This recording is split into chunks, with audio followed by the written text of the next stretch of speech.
Warren Haynes joining me in the Rock 105.1 studios. Warren, thanks for coming again for the 15th year. I did the math. This is 15 really? years. Wow. 15. That's awesome. It's amazing. The time just flies by. It's hard to believe. 15 of this, 27 this year of your Christmas Jam, sold out with an amazing lineup. All the tickets been gone for a long, long time, but folks do have the opportunity to get some great music this weekend with the Christmas Jam by Day events. It's great stuff, the by day, and it's Kevin Kinney has really done an amazing job working with a lot of the day by day, the Christmas Jam by Day stuff as well, and we're doing multiple locations, and you could go on xmasjam.net and check out all the different activities and things that are going on. It's really cool. You got shows at the Asheville Music Hall and the One Stop. Those are at noon tomorrow. Right. Yeah. Tickets just $10 for that. It's another way to help the cause and get some great music.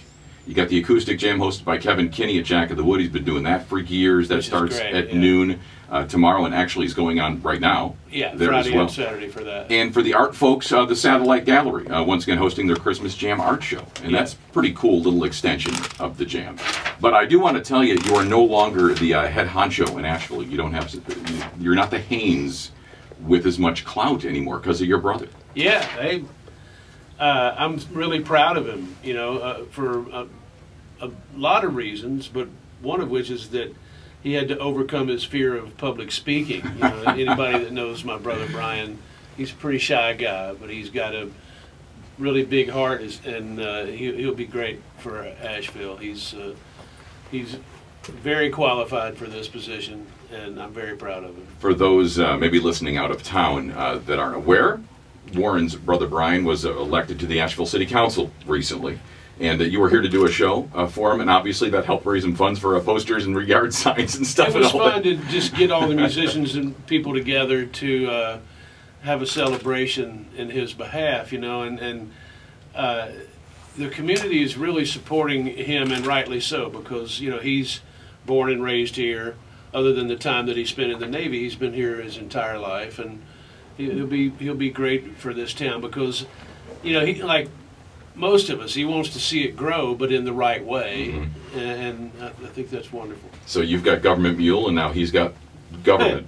he is a government mule. Yeah, I guess he is. Let's get a song. I know you usually do a couple for us, and one of them I'm sure is going to be off the new album with Railroad Earth. Yeah, I figured I would do some of the stuff from Ashes and Dust. This is called Is It Me or You?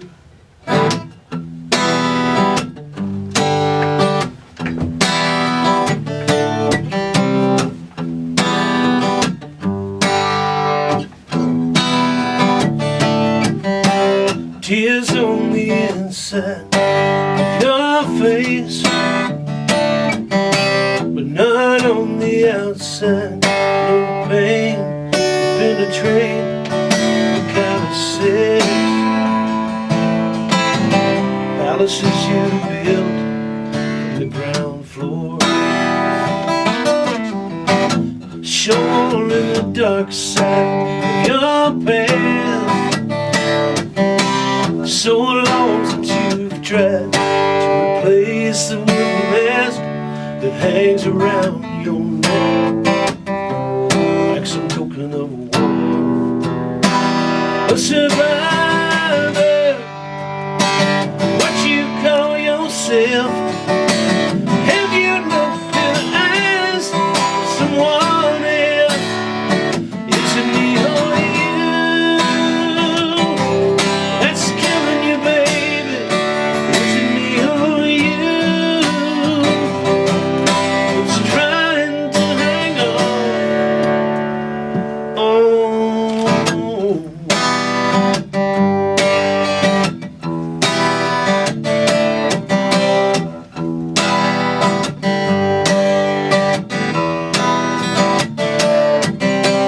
like a bullet dancing in your breast,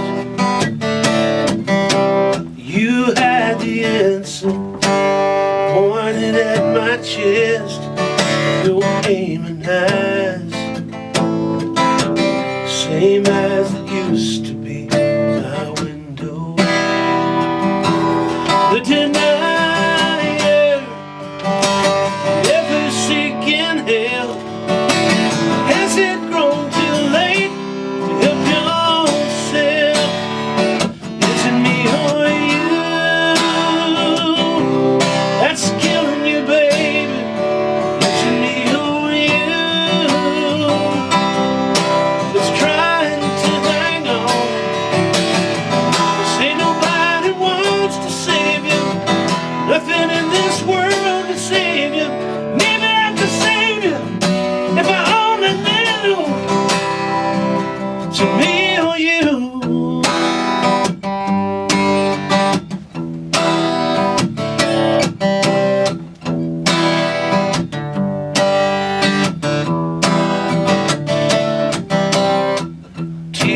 on the inside of your face, but none on the outside. No pain doesn't penetrate the calluses. Palaces you built from the ground floor.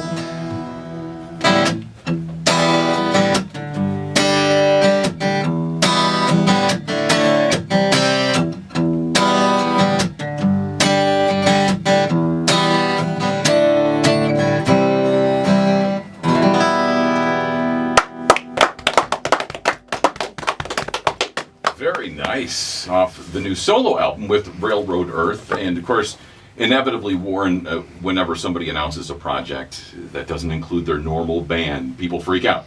You know, so what's up with Government Mule? Are they not together anymore? So please reassure. We're playing 2 nights at the Beacon in New York for New Year's, the 30th and 31st. And then we're playing the 2nd of January in Philadelphia at the Tower Theater. And then we're going to Jamaica. It's a horrible gig. Horrible. In January, which is 6th or 7th year that we've been doing that. Yeah, that's cool. And at some point, we're going to go back in the studio and start working on a new studio record.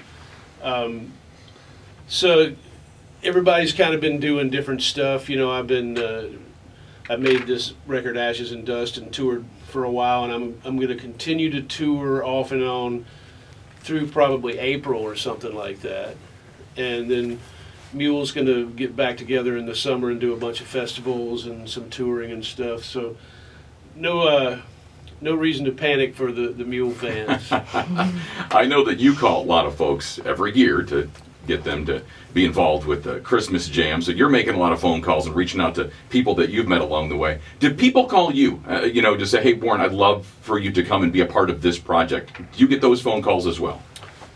Yeah, I mean, the music business is a pretty small world when it comes down to it. You know, those of us who continue doing it year after year, we all kind of gravitate toward each other and become friends. And there's a lot of favor trading. You know, hey, you come do this and I'll do that. And, you know, especially these days with the budgets being a lot smaller than they used to be in the old days. A lot of musicians these days say, hey, I'll come play on your record and you come play on my record, and it's just like a swap, you know. So those kind of phone calls happen pretty often, I think. We've talked about this, I think, before, but maybe it's been a few years, so you can scratch some of these guys off the list. But of the people that exist now in the music world, maybe some of the older guys, the legends, are there any out there that you just have targeted, like, I've got to play with this guy while he's still got an instrument in his hand? Well, B.B. King was at the top of that list up until a few years ago, and then I was lucky enough to play with him a few times before he passed away. He was one of my all-time favorites. And I think I may have told you the story when I first joined the Allman Brothers. I had a chance to play with B.B. King, but I kind of blew it because I was too shy, like my brother Brian. And so we were playing a show with B.B. in Texas, and he said he invited Greg Allman to come out and play organ with him on a song. And he said, any of the other Allman Brothers want to come out and jam, come on. And I had just joined the band, and I thought, I'm going to walk out there and he's going to look at me like, who the hell are you? So I didn't go. I was just kind of nervous and didn't go. And then years went by, and I never had an opportunity. I kept kicking myself for not doing it. And then a few years ago, we played together at Crossroads, and we played again together for the Obama thing at the White House. And I got to meet him and talk to him a bunch of times. Actually, my favorite B.B. King story is both of our bands, the Allman Brothers and B.B. King's band, were staying at the same hotel in Memphis one time. And there was a fire alarm, and they evacuated the hotel at like 8 a.m., and BB and I rode the elevator down together, and he was in his pajamas. So not many people would say that. But he was one of my heroes, you know, and I finally did get to play with him. So it is a valuable lesson to be learned. If there's somebody you want to meet or something, you know, don't be shy. You know, what's the worst that could happen? You know, when the opportunity presents itself, jump on it because you don't know what's going to be there again. Yeah, because, you know, I never met Stevie Ray Vaughan, and I never met Jerry Garcia for the same reason. I had the opportunity, and I kept going, I don't want to bother them. I'll meet them next time. And there wasn't a next time. Let's get another song. You mentioned off the new album, Ashes and Dust. Yeah. The two of them, the version for Warren. I'm like, that's, if you know him long enough, you know that he does this all the time. He just, he goes This in is the different first directions. time, Yeah. if you're familiar with the solo acoustic stuff that I do, then it is right in line with that. But if people only know me from the Allman Brothers or Mule and haven't heard the solo acoustic stuff, it might be a surprise. This is really just an extension of that, so to speak. It's taken the singer-songwriter side of what I do and adding other musicians and really kind of exploring the acoustic side more, which I love. A lot of that has to do with Asheville and the way I was influenced by all the local musicians and singer-songwriters and just the music scene here in the 70s when I was growing up. And in the deluxe version of Ashes and Dust, I wrote some liner notes talking about that whole scene and people like Larry Rhodes and Malcolm Holcomb and Ray Sisk that I used to sneak in to see when I was 14 years old. And that helped me learn more about being a songwriter at a young age. That side of me has always been very important, but maybe gets overshadowed sometimes because I've been lucky enough to be in a band like the Allman Brothers where it's so guitar centric that it, for obvious reasons, kind of takes a front seat. People see you shred, and they just assume that's all you do, maybe. Like an actor that maybe gets pigeonholed into a certain role. And musicians don't like to be pigeonholed or stereotyped. I think most musicians, if they had a complaint, would be that they don't get to express themselves in enough different ways, because most musicians I know love so many different types of music and would get bored doing one thing all the time. And that's kind of what I've patterned my entire career after, is my love of not being trapped in a box, and I've been very fortunate because I've been lucky that I make decisions based on what I want to do, and for the most part they turn out okay, but it doesn't mean that advice would work for everyone. I've just been very fortunate, and having an opportunity to join a band like the Allman Brothers is a once-in-a-lifetime thing. But it is something that I don't take for granted, but I still like to experiment and do stuff way different, and maybe sometimes different than people expect. And here's something off the new solo album, Warren Haynes and Rock 105.1. And what would it be? We do Spots of Time. This is a song I wrote with Phil Lesh from the Grateful Dead. And speaking of the Allman Brothers played this song the last 3 years or so that we were touring, but we never recorded it. So I decided to record it for Ashes and Dust.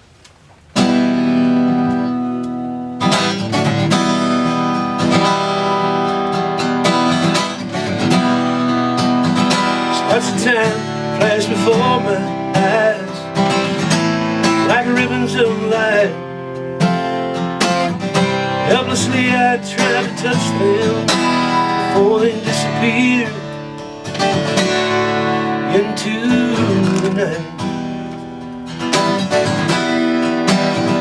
Running fearlessly, cemetery,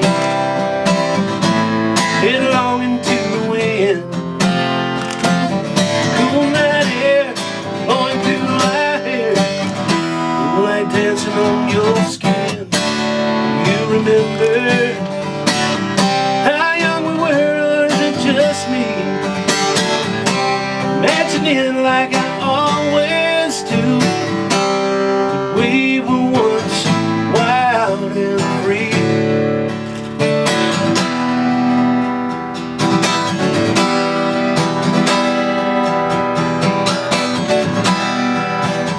Young man yearns for days gone by, the innocence once removed, familiar feeling of a front porch swing and a song, and all this soon. Spots of time like windows appear, and you can look out or in, but you can't get the future I regret without going to the past, my friend. You remember how young we were, or is it just me? Imagine it like I always do. We were once wild and free. Mother's tears, a sparrow's wing, a lover's eyes softly glistening. Memories that to me are everything. To someone else, maybe only ashes and dust.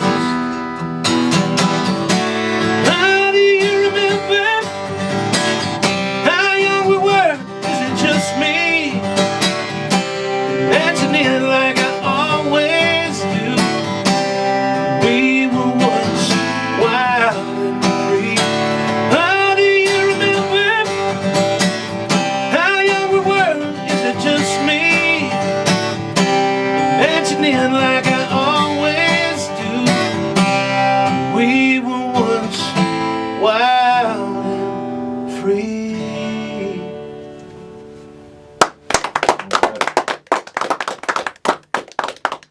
Warren Haynes in the Rock 105.1 studio, and I know when you leave here, you're heading like a couple of blocks to your neighborhood when you get right down to it. What a tangible reminder of the good work that the Christmas Jam and you have done over these years is a neighborhood of homes built upon the proceeds. It's pretty amazing when I think about turning people playing music, which is what we do anyway, and all the wonderful artists and musicians through the years that have donated their time to playing music and turning that into building houses. It's pretty amazing. And one of the things that I love about Habitat is that you can see where the money's going. You can see the houses being built. You know, I think we built 33 houses prior to this year, and there'll be several more from this year's jam. And it's a wonderful organization. You know, I'm honored to work with those guys. Hudson Hills is the name of it, and After my son, after yeah. your son, and Soulshine Court after one of your better-known songs. So you can drive right down the street and see that. I mean, that's just got to blow your mind. I know it blows mine. I live right on the corner from it.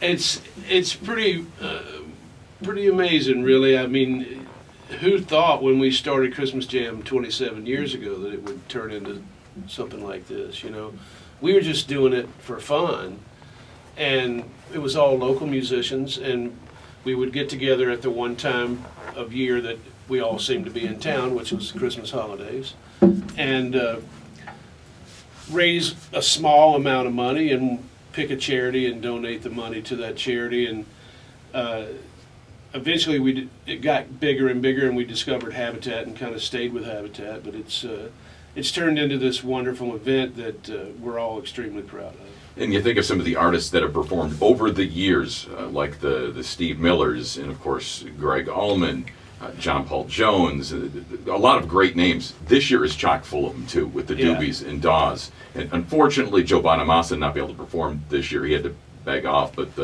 Bruce Hornsby, Electric Hot Tuna, I mean, it just, and yourself. Tedeschi Trucks Band. Tedeschi Trucks. And of course, the Doobie Brothers, I don't think have been here since the 70s, to my knowledge. They played at Harrah's and Cherokee, but not Asheville, to my knowledge. So, you know, that's awesome. Yeah. I saw them at the Civic Center, which it was formerly called. Right, the venue formerly known as the Civic Center. I saw them there in the 70s. Did you see Elvis when he played back in I didn't. I didn't see that. But I remember he played there twice, I think. I think so. Yeah, before my time. Yeah. I'd like to say that, but You were here. I was here. I don't know if I was actually in town, but I was living here at the time. The 27th annual Christmas Jam to benefit Habitat for Humanity tomorrow night at the U.S. Cellular Center, but you can take advantage of all the Jam by Day things that we mentioned. You go to xmasjam.net, I believe. I think so, yeah. xmasjam.net, or just Google it. You people know how to use the computers. And you can find out the full lineup. Other ways that you can hear some great music and raise some money, let's not forget, for Habitat for Humanity. All of those things contribute. And we're into the millions with money that has been raised. So I think we're at 1.6 million 1.6. So now. we're closing in on 2. It would be great to get to 2. I'm sure we will soon. And then soon, let's say 28, what's after 29? 30th annual.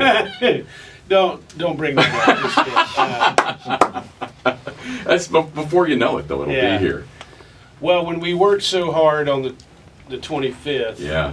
We Two thought- shows for that one. and we thought, you know, the 30th is not as big a deal as the 25th, and neither is the 35th. So we have to wait till the 40th anniversary. before 40th we or start. certainly the 50th would be a big deal, I would think, right? If we make it that far, we're gonna have a serious blowout. Warren Haynes, thank you so much again for joining us in the Rock 105.1 studios as you have every year for now. 15 years. What anniversary is that? What is it, aluminum? Memory foam? I don't know what that one is, but I don't know. I didn't get you anything. So Well, that's okay. I'm happy with everything that's going on, and so happy 15th anniversary. all right, you got the pre-show jam tonight at Yep. the Orange Peel, and then tomorrow night, the 27th annual Christmas jam to benefit Habitat for Humanity. Warren Haynes, once again.